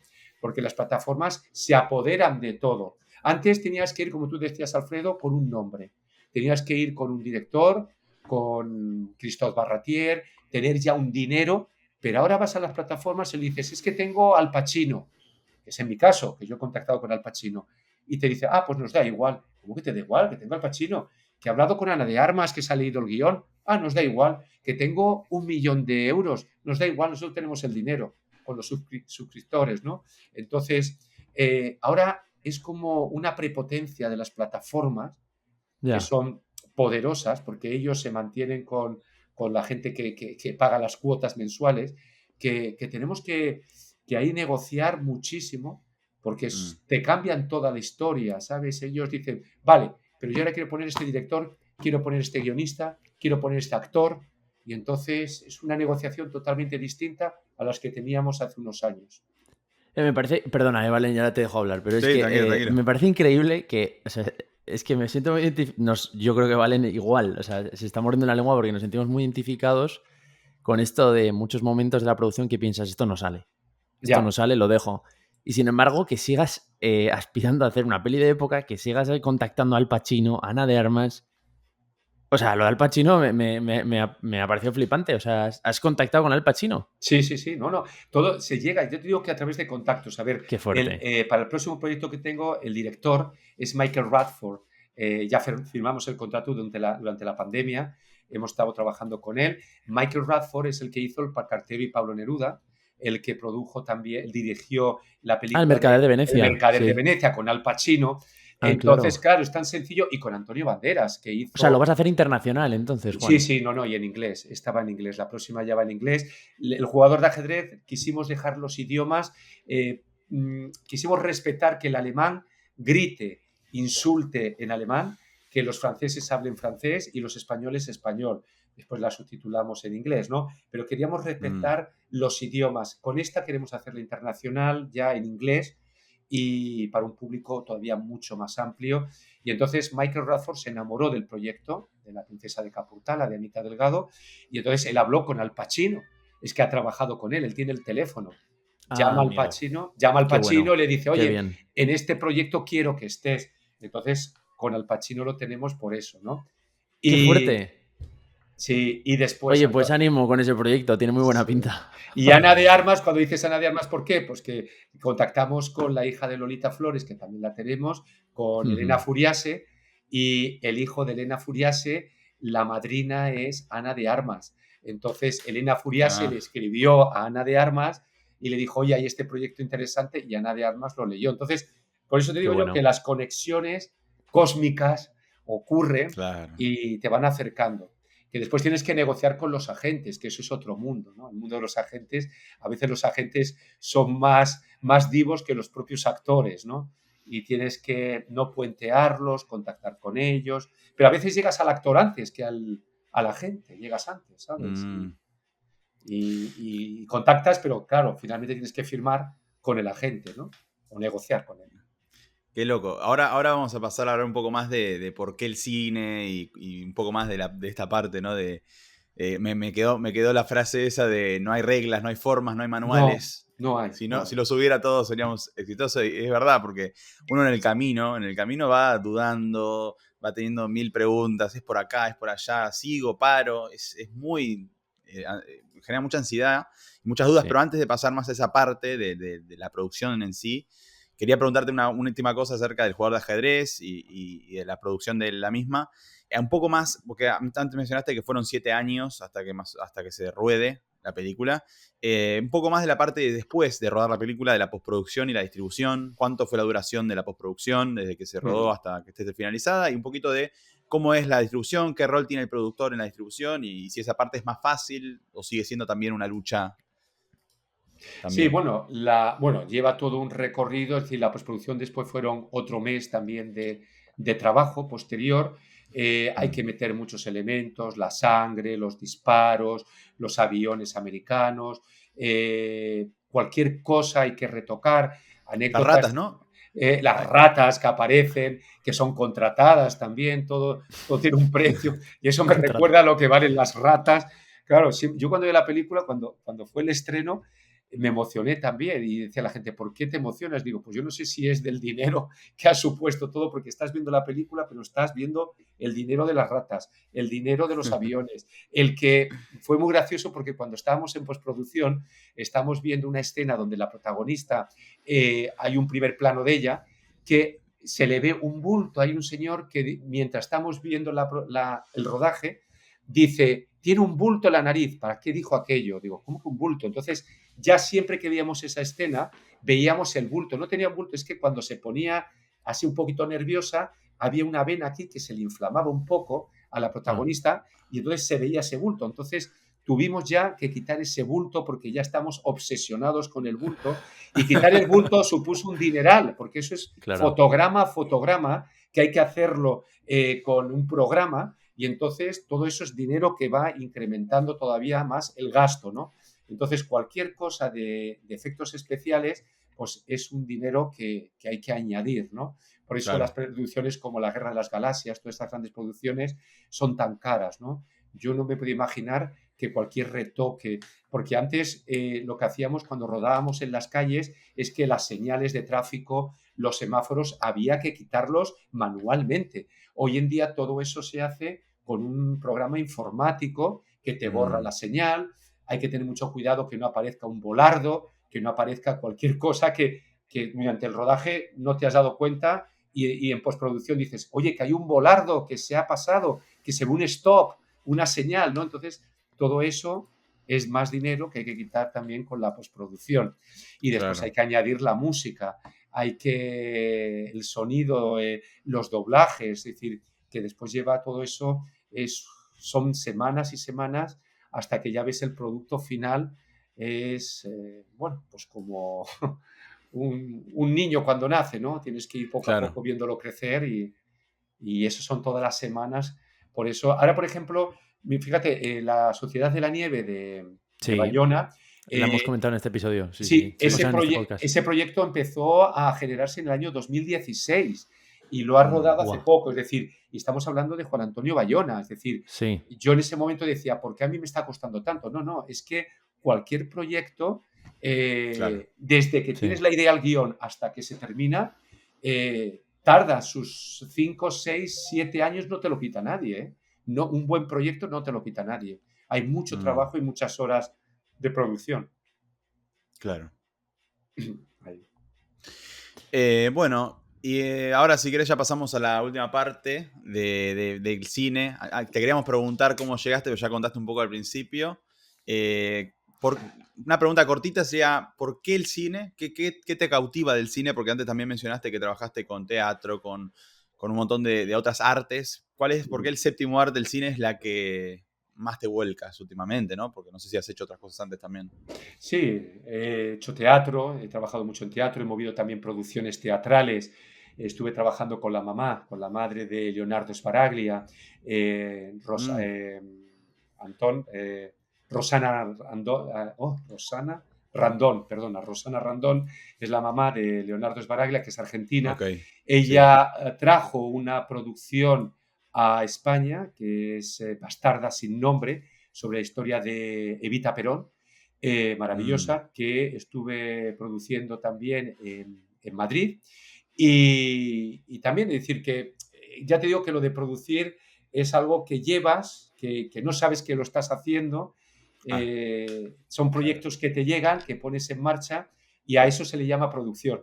Entonces, todo lo que tiene que ver con lo creativo, todo lo que tiene que ver con una idea, incluso con exposiciones. He organizado varias también, la Transhumancia, la organicé también desde el Ministerio de Cultura, en varias ciudades. Galicia, vistas con ojos de jóvenes, también la hice a raíz de lo del Prestige, del barco que se hundió en Galicia.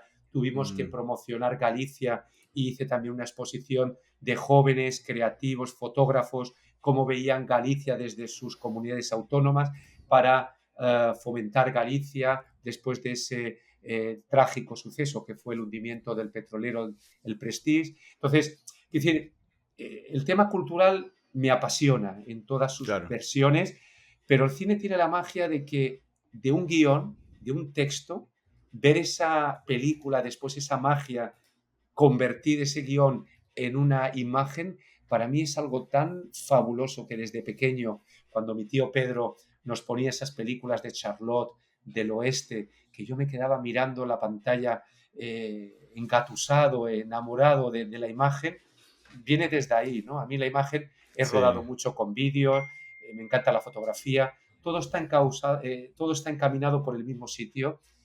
La magia está ahí, en la imagen. La imagen es lo que a mí me atrae siempre. El movimiento de la fotografía, de la imagen, eso fue lo que me atrajo a centrarme más en el cine. Es verdad que el teatro lo he tocado, pero el cine, la imagen y el movimiento me apasiona mucho. Claro. Freddy. Sí, yo te quiero hacer una pregunta un poquito más a nivel de como casi orientación de carrera, ¿no? Tú ya has transitado el proceso de producir varios largos. Yo creo que mucha gente que nos está escuchando, además de gustarle el cine, puede que también estén queriendo hacer cine, porque tenemos una audiencia muy filmmaker, muy de hacer sus cortometrajes y en Estados Unidos y en España y en Latinoamérica, o sea, en los tres sitios, ¿no? Pero te quería preguntar, ¿qué consejos o claves darías, ¿no? a un director o directora que ha rodado ya varios cortos, que está en ese punto ya de... Ha aprendido, digamos, se ha fogueado, ¿no?, en el mundo cortometraje y ahora tiene un tratamiento o un guión de un largometraje, ¿cómo puede llegar a rodar su primera película? Bueno, rodar un corto es fabuloso, es un comienzo. Es verdad que conozco gente que continúa haciendo cortos, cortos, cortos, y a veces pienso que tienen que dar ese salto ya al largometraje, ¿no? Porque no te puedes pasar toda la vida. Los cortos tienen una duración mucho más breve, más corta, y están bien para darte a conocer, pero yo creo que hay que perder el miedo, hay que lanzarse, empezar con proyectos quizás más económicos. Yo sí es verdad que siempre me he lanzado con lo más caro. Claro, por eso te digo. A veces nunca sabes, piensas que una historia más barata que tiene lugar en una sala, en un local, va a tener mucho más éxito, va a ser mucho más fácil y al final a mí se me ponen en movimiento las cosas más caras porque hay proyectos que engatusan, que enamoran y bueno, pues no sé por qué, lo caro me atrae mucho más.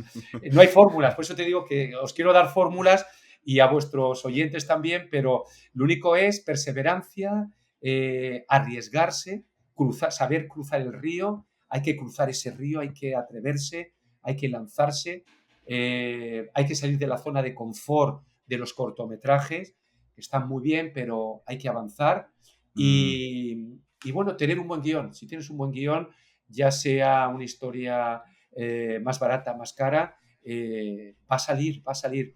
Todo se puede producir, todo se puede producir. Es verdad que a veces te dan pautas en las plataformas que a mí me cabrean muchísimo, porque en las plataformas, yo digo que hay una gente joven, y yo me siento joven y vosotros sois jóvenes, que duran poco las plataformas, están un año. ¿Has hablado con Macarena Fernández o Macarena Pérez, por ejemplo, por decir un nombre? Llamas a los 3 meses y Macarena ya no está. Ahora está Diego Martínez. Y digo, pero bueno, ¿dónde está Macarena? No, ya no está. Entonces, la tal Macarena te ha dicho que lo que se lleva no son los temas históricos, que se lleva lo detective, se lleva lo policíaco. Sí. Y entonces que has cambiado el guión. Es decir, que no hagamos tanto caso a todo esto. Es decir, está bien escuchar las plataformas, pero si tenéis un buen guión, ya sea histórico, mira, me peleé con una persona, no me peleé, le llamé la atención en el sentido de que me he cerrado puertas, pero me dijo que lo histórico no se llevaba. Y yo digo, ¿pero de qué me estás hablando? Cuando tenemos ahí Outlander, tenemos The Crown, tenemos Vikingos, tenemos los Bridgerton, es decir, series que están triunfando históricas y tú me estás diciendo que lo histórico no se lleva. Es que no es lo que yo estoy viendo, porque yo le había presentado un proyecto histórico. No es que lo histórico, digo, dime que no quieres llevarlo o que tienes otros proyectos, pero no me digas que lo histórico no se lleva, porque no es verdad. Entonces, no tienen la fórmula tampoco toda esta gente. Están ahí, claro. Alfredo y Valentino están ahí para frenarnos, porque tienen otros proyectos de otra gente que ha llegado que quieren producir. Por X motivo, porque son amigos, porque les interesa por cualquier cosa, pero no nos cerremos. Es decir, que si me estáis escuchando de gente que ha hecho algo histórico o algo de terror, todo se puede llevar. Mira, los de El Juego del Calamar, los productores del Juego del Calamar estuvieron 9 años presentando El Juego del Calamar. 9 años. Nadie les hacía ni caso. Les decían que eso no servía. Menos mal que una persona de Netflix, una persona con visión de futuro, vio el producto y lo produjo. Y dio, ¿cuánto fueron? $600 millones en todo el mundo. Es verdad que los productores del Juego de Calamar firmaron un contrato que no ganaron tanto, se lo llevó todo Netflix. Pero fíjate, 9 años le estaban diciendo que se olvidasen de ese producto, que no servía, y después rompieron en todo el mundo. Total. Entonces, no tienen las fórmulas. Es verdad que se lleva un producto que va de detectives y funciona en una plataforma y parece que todas las plataformas copian lo mismo. Hay que salirse del módulo, hay que salirse de ahí, hay que buscar otras cosas. Nunca se sabe dónde está el éxito. Es decir, hay que intentarlo. Y un buen guión es importantísimo. Sí, porque como sea luego un triunfo comercial sin precedentes, el proyecto histórico que estás financiando o produciendo, luego te dirán, no, es que ahora lo que se lleva es lo histórico, déjate del true crime. Y además Claro. y esto lo decía, hay que llegar antes que los demás a ese sitio. Es decir, si se lleva ahora Claro. mismo la inteligencia artificial, vamos a llegar antes que los demás. Si vemos que el terror o algo, hay que llevar algo original antes que los demás. Claro. Porque si no, no. Y hablando de inteligencia artificial, esto es lo nuevo que se abre. Es decir, que no os olvidéis que ahora los productores ya vamos tarde, ¿eh? Ya vamos, es decir, en 5 años todo este panorama habrá cambiado por completo. Es decir, ya vamos tarde, es decir, hay muchos productores que todavía no se han metido. Yo ya estoy utilizándola para el tema de la preproducción porque nos está resolviendo muchísimos temas que tardaban mucho antes para guiones. Y tú sois guionistas. Es decir, hasta ahora nos estaban diciendo los productores que los guiones no podíamos hacerlos con inteligencia artificial. Está cambiando la legislación, los franceses son los primeros. Es decir, que si tú tienes un tratamiento, tú tienes una idea y la metes en la máquina, esa idea tuya la puedes convertir en un guión con la máquina. Eso va a ser legal y está ya legislándose. Es que antes nos decían que si tirábamos de inteligencia artificial en cualquier festival nos podían echar la película fuera porque estábamos tirando de la inteligencia artificial. Es una herramienta muy útil y va a ser muy necesaria, no solamente en cine, sino en muchas profesiones. Va a cambiar por completo todo, ya lo está haciendo, y nos está ayudando mucho en la financiación, en preparar los presupuestos, en preparar las historias. Y es verdad que los guionistas, y vosotros sois guionistas, vais a tener que utilizarla, vais a tener que dominarla más que utilizarla, porque la inteligencia artificial por sí solo no funciona. Necesita de los guionistas como vosotros para meterle los temas. Es decir, vosotros tenéis que darle las pautas para que ese guión sea un guión perfecto, pero os necesita a vosotros, los guionistas, para engañar a la máquina en cierta manera y para adoctrinarla en cierta manera. Es decir, todavía está la cosa, no sé cuál es vuestra opinión, pero sí que se está recortando mucho los tiempos de producción gracias a la inteligencia artificial. Y siguiendo con esto de la inteligencia artificial, claramente, claro, lo que tiene es que resuelve, acorta, es una herramienta, como tú dices, usarla como herramienta es fenomenal. Y te hago una pregunta, no sé si tenés una opinión formada al respecto, pero está viendo muchas imágenes creadas absolutamente por inteligencia artificial que ya se ven muy reales y no sé, de acá a cuándo esas imágenes van a ser películas para que parezcan filmadas. ¿Esto no lo ves como una amenaza al cine real, filmado, producido con gente? Mira, es que sea amenaza o no sea amenaza, es la realidad. Esto es como cuando pasamos del cine mudo al cine sonoro, que era una amenaza, el cine sonoro. ¿Cuántos actores cayeron porque no sabían hablar, sus voces no vendían? Solamente aquellos que se adaptaron siguieron triunfando como actores. Lo mismo del blanco y negro al color, también lo veían como una amenaza. Es que es lo que hay, no le puedes poner puertas al campo. O te adaptas y te metes dentro o estás destinado a quedarte atrás. Es decir, es verdad que se están generando imágenes. Yo, de hecho, ya el storyboard lo estoy haciendo con inteligencia artificial. Un storyboard te puede costar, normalmente son unos $30.000, 30.000 euros, hacer un storyboard mediano, es decir, puede haber de muchos precios, ¿no? Pero está en unos 30.000. Bueno, pues con la inteligencia artificial no vamos a necesitar gastar eso, porque yo ya estoy haciendo con mi proyecto el storyboard, que es fabuloso. Estoy recreando imágenes de Madrid, imágenes. Yo ya he creado mis personajes que no existen con la inteligencia artificial. Yo ya he creado al anarquista, he creado, mis personajes me están hablando y todo. Les estoy poniendo los textos a esas imágenes. Es decir, es fabuloso, es un mundo increíble, o sea, que no vamos a poder parar. Se vienen las películas artificiales, podríamos decir. O sea, eso es algo inevitable. Bueno, y lo estáis viendo con el estreno de Blancanieves y los 7 enanitos.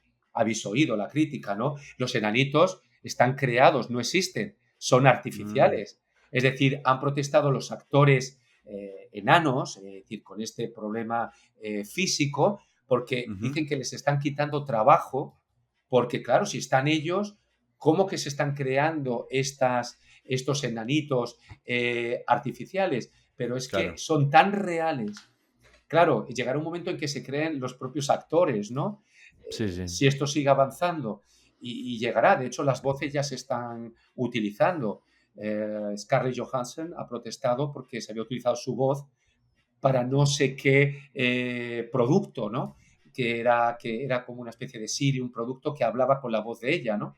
Y se ha tenido que cambiar. Es decir, que no se le puede poner puertas, sí que hay que legislar, hay que intentar, en la medida de lo posible, que todo esté canalizado de una forma legal, pero cada vez es más difícil saber si un guión está hecho a mano o ya está pasando por la inteligencia artificial, ¿eh? Cada vez, Sí. y trabajos universitarios, que hay muchos alumnos, muchos Claro, estudiantes claro. que están utilizando la inteligencia artificial para presentar sus trabajos. Antes había Claro. una máquina que detectaba, pero cada vez eso es mucho más difícil porque es muy, muy perfecto. Sí, sí. ¿Hay Bueno. alguna herramienta de inteligencia artificial para el storyboard que estés usando específicamente? Hay programas como el Notion, que son muy buenos, que ayudan, es el que yo conozco, pero hay muchísimos programas y se están haciendo cada vez más para utilizarlos para esos storyboard y esos guiones. eh, pero el programa está ahí, pero lo importante es cómo tú Sí, Claro, no, no. lo utilizas. Por El, supuesto, o el sea, que no te va a sepa, reemplazar la creatividad, no te la va a reemplazar del todo. Te no. ayudará y te potenciará lo que tú le des, claro, sí, Sí, sí. pero lo importante es cómo tú sepas controlar ese programa. Ahí está, el éxito está en controlar el programa. Si tú lo Sí. controlas bien, te va a dar un buen presupuesto de las películas, tú vas a poder meter el guión y ya te va a dar cuánto cuesta ese guión, sacando información de aquí, de allá, de cuánto vale un caballo. Todas esas cosas las estamos haciendo con inteligencia artificial y es Claro. increíble, es increíble. Cómo estamos Sí, es increíble. adelantando hasta para hacer un logo, hasta para hacer un cartel. Antes teníamos que contactar con un agente, con una empresa que te decía, bueno, déjanos 3 semanas, 4 semanas, que te daremos el resultado de ese logo, y ahora te lo hace en un segundo. Ya no tienes que esperar tanto, ya tienes ese cartel de la película, ese borrador, lo tienes en segundos, poniendo la información. Entonces, Sí. ya digo que no solamente a la producción, a la dirección, sino que a muchas profesiones de marketing, de publicidad, le va a afectar. Entonces tienen que estar aquí. Ya vamos tarde. Es decir, esto va a cambiar en unos años, estamos hablando de 5 como mucho, esto va a cambiar por completo. Sí. Pero profesiones como médico, profesor, muchas profesiones que van a cambiar de una forma u otra. Ujú. Sí, sí, sin dudas. Sí, estoy totalmente de acuerdo. La verdad es que sí. Sí, sí. Es que me acordaba del libro este de Creatividad S.A. de Pixar, que, por ejemplo, allí tienen una cosa, tienen como muy estandarizado el proceso de hacer una película. Entonces, como tú bien has dicho, pues el guión es como lo más importante para ellos, siempre como la historia es el rey, Mm. dicen, ¿no? Como un Sí, mantra sí. que se repiten El guión y es la hasta que columna vertebral, es la columna vertebral.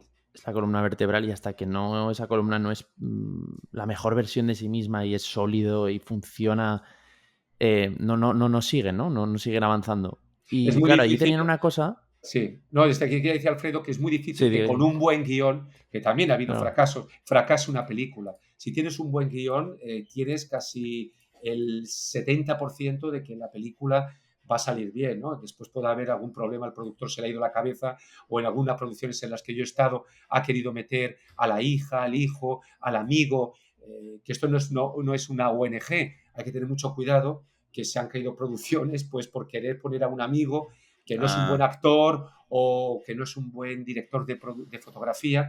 Es decir, que hay que ser muy serios con eso y elegir al mejor equipo, ¿no? Las amistades están muy bien para irse de copas, pero hay que, hombre, si es un buen amigo y es un gran profesional, Sí, bienvenido sí. sea, pero que que muchas producciones caen porque después no se han llevado por el camino correcto. No, pero claro. pero me gusta la visión que tienes de la inteligencia artificial como una herramienta que nos va a ayudar y que al final la adaptación es inevitable Ujú. y que hay constante cambio, ¿no? En la industria del cine hay constante cambio. Y que eso, que en Pixar tienen como un super brain, creo que lo llaman ellos, que es que todos los guionistas se dan feedback cada semana sobre los avances del guión y me pareció brillante, ¿no? Porque al final decía, joder, es que realmente es un super cerebro, es que 8 cabezas piensan mejor que una. Claro. Billy Wilder decía, por eso coescribía siempre sus películas, porque decía que dos cabezas piensan mejor que una. Y yo por eso también me ha parecido muy bien comparto bastante tu visión Claro. amable sobre la IA, porque pienso, pues al final esto es como democratizar esa mesa Sí. de sabios que solo Pixar hasta ahora se podía permitir, pero que ahora, oye, todos los guionistas desde nuestra casa, pues tenemos la Podemos posibilidad de tenerlo. lanzarle buenas preguntas y obtener buenas respuestas. Sí, sí. No, es que es como Sí, no se puede poner esas puertas al campo. Es decir, estamos en ese cambio del cine mudo al cine sonoro. Es decir, esto es lo que viene. Es decir, hemos mm, pasado ahora mismo, hace poco, del streaming también, que es de las salas de cine, estamos en el streaming, estamos en todo lo que es ahora mismo las plataformas, y Sí. esto además acrecentado en cierta manera por el COVID, porque el COVID mm, ha hecho que esto siga manteniéndose, porque no podíamos ir al cine. Entonces, ¿cuál es el futuro de las salas de cine? Pues eso lo veremos en unos añitos muy pronto, porque no sé yo, no sé que se invente algo. Han intentado poner películas con movimientos de butacas, con claro. agua que te cae, con viento, pero no. Pero Yo, Sí. Valen siempre cree que van a volver, sí, porque no le puedes dar al pause. Y eso es muy ya, importante. ya. Cualquier cosa. Sí. Obedeces a lo que dice la película, no estás en tu casa pudiendo pararla en cualquier momento. Ya, Eso creo que es muy importante. yo el cine en pantalla gigante, vamos, es algo Claro. que me encanta, ¿no? Pero me da mucha pena. Ya te digo que estuve el otro día y eran 2 personas. Mm, Y es que es tremendo, ¿no? Esos empresarios no sé cómo pueden mantener esas salas de cine. claro. Sí, y hay varios acá en Miami. Yo tengo un Cinemark acá cerca, está el AMC, hay varias empresas, variedad de opciones también. No sé cómo se Y, mantendrá todo eso. y cuando vas, lo Realmente. mismo, ¿no, Valentino? No ves gente, ¿no? Lo mismo, ¿no? Sí, normalmente no veo gente. Fueron excepciones cuando pasó lo de Oppenheimer con Barbie. Pero sí, normalmente cuando voy, no. La otra vez fui a ver Ya. Trap de Night Shyamalan y sí, Ujú. poco y nada. Pero bueno. Sí, yo creo que igual hay gente que sigue eligiendo ir por la experiencia, bueno, como es mi caso, por ejemplo, pero bueno, o sea, somos gente que nos gusta el cine, pero existe eso, pero sí es verdad que cada vez es menos y me imagino lo que habrá sido también hace décadas, habrá sido una cosa completamente distinta. Entonces, Y después bueno, también, sí. después los estrenos también que se están haciendo en las plataformas como Netflix. Ya pasó con Roma, acuérdate de Alfonso Cuarón, Mm, que se estrenó antes en la plataforma y fue la sí, película ganadora del Oscar. Entonces, ahora también está compartir las dos, es decir, estreno en salas y en plataforma, o también solo en plataforma. Entonces, claro, está sí. cambiando todo. Por eso estamos los productores intentando ver por dónde van los tiros, ¿no? A ver qué es lo Mm. que nos produce mejor. La, la sensación que me está dejando esta charla, esta última parte quizás, es esto de en que entre que no hay reglas y todo está cambiando, como bueno, tener un buen guión, enfocarse en hacer eso y después, bueno, ir amoldándose a lo que nos venga trayendo la tecnología, los proyectos, las cosas, estas cosas cósmicas que tú decías.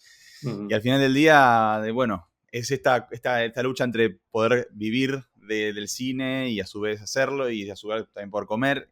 Bueno, toda esa lucha es un poco que no hay reglas y es ir hacia adelante con una visión clara, me parece, ¿no? Bueno, esto es lo que yo voy a hacer y vamos para adelante con eso y a moldarse, ¿no? Ser realista, ver la realidad como es, no es fácil, es una profesión complicada en ese sentido, tiene la parte glamurosa de la alfombra roja, del famoseo, que eso es Mm, después, ¿sabes? Que también todo ayuda, pero claro, hasta llegar a eso hay muchos momentos mm, duros en la ujú, producción, es decir, sin tienes dudas. que estar muy preparado. Esto es como el que entrena para unas Olimpiadas, psicológicamente, ¿no? El atleta, ¿no? Tienes que tener la cabeza, decir, a ver, sé que puedo pasar hambre, sé que tengo que buscar otra profesión al mismo tiempo porque hay muchos días que tengo que comer y tengo que producir, porque, claro, ya te digo que si trabajas en Antena 3 es fácil, porque tienes tu sueldecito, tal, pero si eres un Claro, productor independiente, tienes sí. otros conflictos, ¿no? Otras cosas. ¿Cuál fue el momento, ya cuando la película estaba terminada y estrenada? Perdón, esto no está en guión, pero me apetece preguntártelo. ¿Hubo algún momento que dijeras ha merecido la pena? O sea, ¿fue en una alfombra roja? ¿Fue en...? Ahora hablabas de Houston, no sé. ¿Fue Eh, algún momento que dijeras un momento muy dulce, ¿no? Un momento en el que todo parece que Ah, que las piezas se encajan y dices, "Guau, todos los sinsabores han merecido la pena". O a lo mejor fue simplemente, no sé, mostrar la película a tus padres, yo qué sé, no sé. no, bueno, hay varios momentos, no uno solo, hay varios Eso. momentos que van a ir, van increciendo, ¿no? El primero es en la mesa de postproducción, cuando ya estás viendo cómo se va poniendo el sonido, la música. En ese momento son trozos, es verdad que va por trozos, pero en esos momentos te vas dando cuenta que la película va tomando ya ese ritmo Mm, y ahí vas diciendo, va mereciendo la pena. Pero claro, el momento ya es cuando se estrena realmente. Yo el estreno en Madrid no lo viví con entusiasmo. A ver, no me enteré del estreno, fue en la Gran Vía, en el Cine Capitol de Madrid, y eran 1.200 personas en el estreno. Yo me obsesioné de que no se iba a poder sentar la gente. Imaginad, yo estaba como en una nube, no sabía ni, me tuvieron que ayudar todos los compañeros, me decían, tú relájate, tranquilo, porque claro, yo veía políticos que venían gente famosa, actores, directores al estreno. Yo decía, Dios mío, ¿no? En ese momento, no sé, no recuerdo. De hecho, había una cantante en el estreno que cantó música francesa de la época de la Segunda Guerra Mundial y demás, que es que ni la oí, no vi ni el espectáculo, ni me enteré, ni comí, ni nada. Es decir, al final, cuando terminó todo, me acuerdo en una hamburguesería, en un McDonald's, tomando Qué una fuerte, hamburguesa del hambre que tenía, cuando ya claro. pasó todo, porque no lo disfruté ese estreno, que lo he visto después en fotos, lo disfruté, es decir, disfruté antes la postproducción, eso sí, cuando ya veo la Eso mm, sí. película que iba tomando forma, ahí. Y después la he disfrutado, es verdad, merece la pena en muchos festivales. Cuando he visto que la película Hmm. se ha puesto en Grecia, en Atenas, cuando se pasó en Suecia, en Estocolmo, en Albuquerque, cuando la vi aquí en Los Ángeles, en los estudios, en Sony Pictures, con todos los Buah, directivos, con los directivos, que la película está ahí, con los directivos de Sony. Ahí es cuando dices, ostra, esto lo he hecho yo he llegado a hacer todo esto. A veces sí que es verdad que tengo la sensación de que no lo he hecho. A veces me pasa como, esto es mío, yo he estado mm, involucrado en todo esto, a veces lo veo como algo lejano y al mismo tiempo claro, cercano. Son muchas sensaciones sí. pues me he emocionado, he llorado. Cuando llega el final de Mm, la película, que sé que todo el mundo va a llorar en el cine, yo sigo llorando, me emociono. Y una veces no sé mm. si es por lo que me ha costado llegar hasta ahí o por el final de la película, pero me emociono mucho cuando ya noto ya que hay esas escenas finales que digo, uy, que llega al final, que no se me vea con los ojos vidriosos, que no sé. Hay momentos, Claro, sí, claro, sí, que claro. ahí noto que ha merecido la pena y de hecho sigo haciendo cine y sigo ahí luchando Claro. porque el proyecto que tengo ahora mismo, te estoy hablando de 3 millones, de 4 millones, estoy en un proyecto que son 12 millones mínimo ahora mismo, Mm, bueno, para Estados Unidos sigue siendo barato, 12 millones, mm, pero bueno, las películas normalmente, he estado viendo varias, ondan por ahí, ¿no? Van por ahí, ¿no? Van por los 12 millones de dólares, ¿no? Películas ujú. normales, ¿no? Es verdad que dependiendo del actor que tengamos puede subir más o puede subir menos.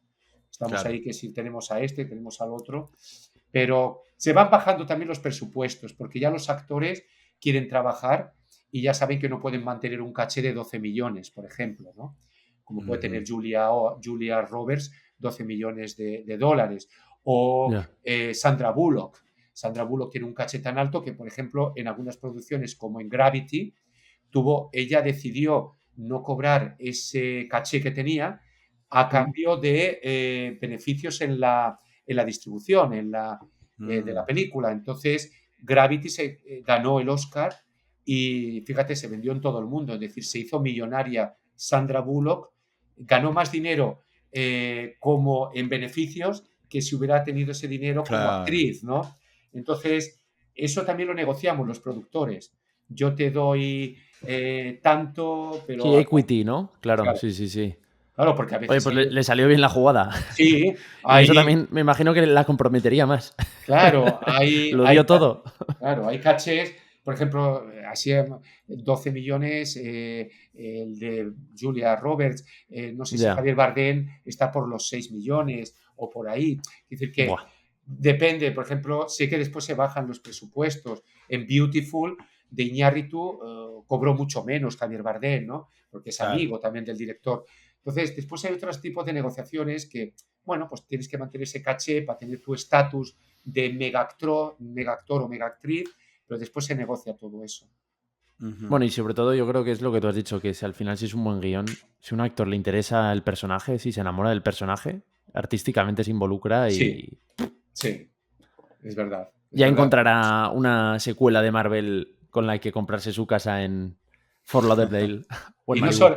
y no solamente, Alfredo, con los actores, sino con los directores también, ¿eh? Con los directores de renombre también se negocia, ¿sabes? Que, Claro, perdón, sí, por sí, eso, sí. porque Michael Radford tiene un caché muy alto y yo conseguí tener a Michael Radford, ¿sabes? Entonces, Ujú. le gustó el guión Claro, y bueno, claro. pues también es verdad que teníamos gente común cercana, en común y bueno, pues La parte humana también sí, ayuda, ¿no? la parte humana es muy importante, ¿eh? Cómo vender un producto, cómo vender un guión. Para los que nos están oyendo, nos van a oír, es muy importante esa parte humana de vender las cosas de forma real, que no vean que mientes. Es verdad que el cine es pura mentira todo. Mentimos en el guión, mentimos en la producción, decimos que esto es París, pero realmente es Budapest.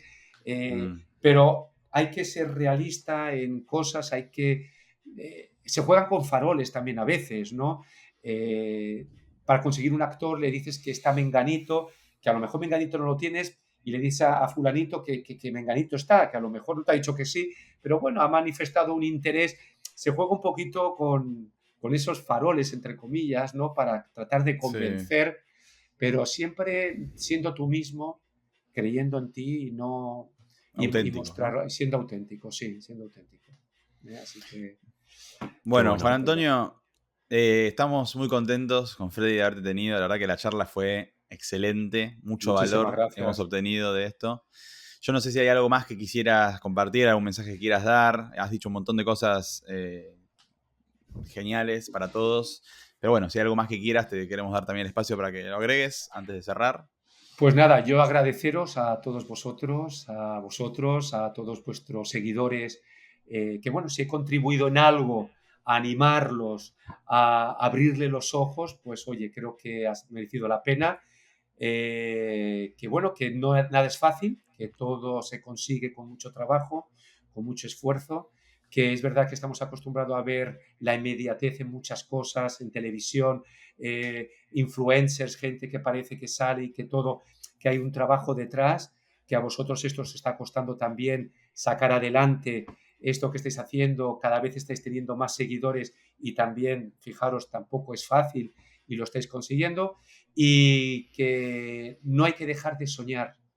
Yo eso me lo dijo hace mucho tiempo una persona que ya falleció, nunca dejes de soñar y para mí esa es la frase, nunca dejemos de soñar. Todo Mm. se puede conseguir, todo, con constancia, con trabajo, todo. ¿Que quieres hacer una película? La harás, que te va a costar, pero si sigues ahí luchando, la conseguirás. Y yo he conseguido el jugador, he conseguido hacer muchas producciones y ahora estoy con La Princesa de Capurtala y espero estar con vosotros hablando de esto en cuanto termine la producción. Nos Por encantaría. supuesto. Sí. Bueno, muy lindo mensaje optimista para cerrar.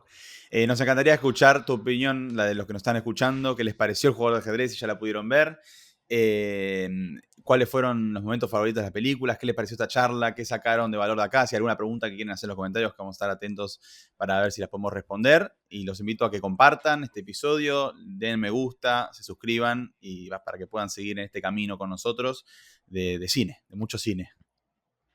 Y nada más, esto ha sido todo por hoy. Nos vemos en el siguiente episodio de Tiempos de Cine. Hasta entonces, un abrazo. Chao.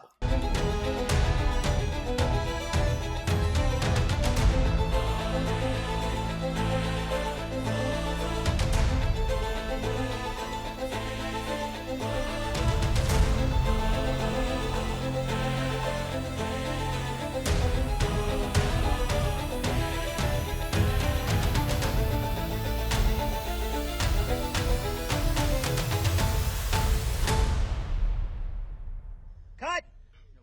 Perfect! Beautiful. Could you give me just one more?